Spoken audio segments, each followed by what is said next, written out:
Hello दोस्तों, ये रिश्ता क्या कहलाता है स्टार प्लस के मोस्ट पॉपुलर शो में आपको दिखाया जाएगा। डुग्गू जो होते हैं वो इंडिया आ जाते हैं, यश से बात कर रहे होते हैं कि तभी संजू की कॉल आती है। वो कहते हैं कि तूने अभी तक झगड़ा तो नहीं किया ना किसी से।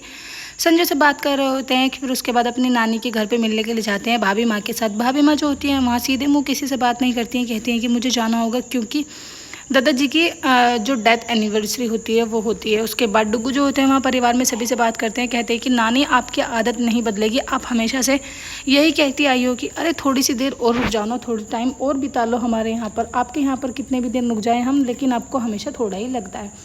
सभी लोग जो होते हैं तभी तक वहीं पर होते हैं कि तभी उनकी माँ जो होती है वो कहती है कि अरे अक्षरा की कितनी सारी मिस कॉल्स पड़ी हैं और वॉइस मैसेज भी पड़ा है। तभी वो स्पीकर पर उस वॉइस मैसेज को सुनते हैं जिसमें अक्षरा जो होती है वो अपनी माँ से कहती है कि माँ हम लोग जो है इंडिया आ रहे हैं और आप प्लीज़ डुग्गू को ये बात मत बताना, सभी के लिए सरप्राइज़ है। सभी जो होते हैं बहुत ज़्यादा खुश होते हैं। उधर डुग्गू जो होते हैं अपने दादाजी के रूम में बैठे हुए वीडियो गेम को देख रहे होते हैं और यही बात याद करते हैं कि वो कैसे अपने दादाजी के साथ वीडियो गेम खेलते थे। उनके दादाजी हमेशा उन्हें हरा दिया करते थे और वो उनके साथ चीटिंग करते थे। कि तभी भाभी माँ जो होती हैं वो उनके पास आ जाती हैं।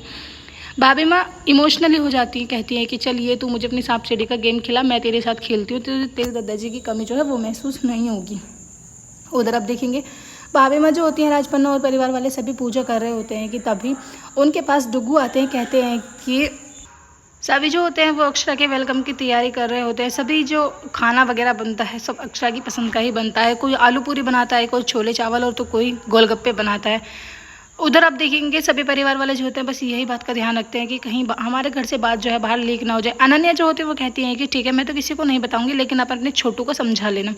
कि तभी देवयानी बहन जो होती है वो फ़ोन करती है राजश्री को, कहती हैं कि कैसी तैयारी हो रही है तुम्हारी बेटी के आने की। वो कहती हैं कि अच्छा तुम्हें कैसे पता, लेकिन हमारी अक्षरा ने तो बोला था कि किसी को नहीं बताना है। तभी देवयानी बहन जो होती हैं वो कहती हैं कि हाँ उसने मुझे बताया है, बाकी किसी को नहीं पता अभी घर में। डुग्गू जो होते हैं वो खाना खाने के लिए जैसे डाइनिंग टेबल पर आते हैं कि तभी उनसे चिट्टी महाराज बताते हैं, कहते हैं कि कोई भी खाना एक साथ बैठ के नहीं खाता है। सभी जो हैं अपना अपना खाना रूम में लेके चले जाते हैं। भाभी माँ शाम को खाना नहीं खाती हैं और करिश्मा भाभी नमन भैया जो होते हैं वो अपने रूम में खाना खाते हैं, नाश्ता वगैरह सब वहीं पर करते हैं। तभी भाभी माँ जो होती है वो कहती है कि लल्ला तू तो आना, तू तो हमारे साथ बैठ के खाना खा। वो कहते हैं कि हाँ मैं खाऊँगा, लेकिन मैं तब खाऊँगा जब तुम मेरे साथ खाना खाओगे। अक्षरा जो होती है वो एयरपोर्ट पर पहुँच जाती है जहाँ पर उनको उनके दोनों भैया लेने के लिए जाते हैं। नायरा बहुत ज़्यादा खुश होती है ये देखकर कि वो अपनी नानी के घर पर वापस आ रही है, वहाँ फाइनली इंडिया वापस आ गई है। अक्षरा जो होती हैं वो एयरपोर्ट पर ही सबसे गले मिलती हैं। अनन्या जो होती है वो कहती है कि बड़े दादी बुआ आखिर इतने दिनों तक क्यों घर से बाहर रही है, हमारे इंडिया से बाहर रही। जैसे ही गाड़ी का हॉर्न आता है कि सभी परिवार वाले एकदम बहुत ज़्यादा खुश होकर बाहर निकल के आते हैं, क्योंकि 10 साल बाद फाइनली ये अपनी अक्षरा से और अपनी नातिन से अपने जमाई से मिलने वाले हैं। अक्षरा जो होती है वो दूर से देखकर ही परिवार वालों को इमोशनल हो जाती है। उधर उनकी माँ जो होती हैं वो भी इमोशनल हो जाती हैं। दोनों एक दूसरे को हक करती हैं और फिर ज़ोर ज़ोर से फूट फूट के रोने लगती हैं। उन्हें यही लगता है कि इतने दिन बाद अगर हम मिले हैं तो ये खुशी के आंसू हैं। राजश्री जो होती हैं वो कहने लगती हैं कि मतलब डुग्गू को हमने नहीं बताया है अभी तक, और तुम ऐसा करो जल्दी से जल्दी अंदर आ जाओ। एक एक करके वो सभी से गले मिलती है, अपने बाबूजी के गले लगती है, अपनी चाची के, भैया के और भाभी के। उसके बाद अनन्या के। अनन्या से कहती हैं कि वाह तुम तो बिल्कुल अपनी बुआ की तरह ही खूब ज़्यादा सुंदर हो।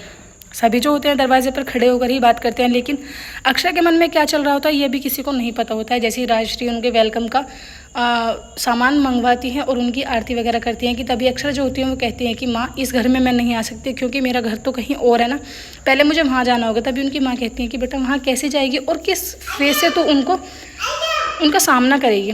जो अक्षर होती है वो कहती हैं कि कभी ना कभी तो उनका सामना करना होगा। तभी नैतिक जो होते हैं वो कहते हैं कि हाँ माँ मैं अक्षरा के साथ हूँ और मैं चाहता हूँ कि जितनी जल्दी ये गलतफहमी दूर हो जाए उतना ही अच्छा होगा।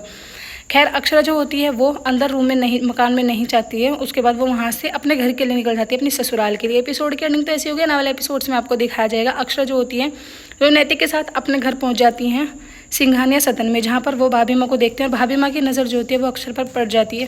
वीडियो अच्छी लगा लाइक करें, चैनल को सब्सक्राइब जरूर करें। आने वाला एपिसोड बहुत ज़्यादा इंटरेस्टिंग है, प्लीज़ बेल आइकन को प्रेस जरूर करें ताकि आने वाला नोटिफिकेशन आपको टाइम से मिलता रहे। Thank you.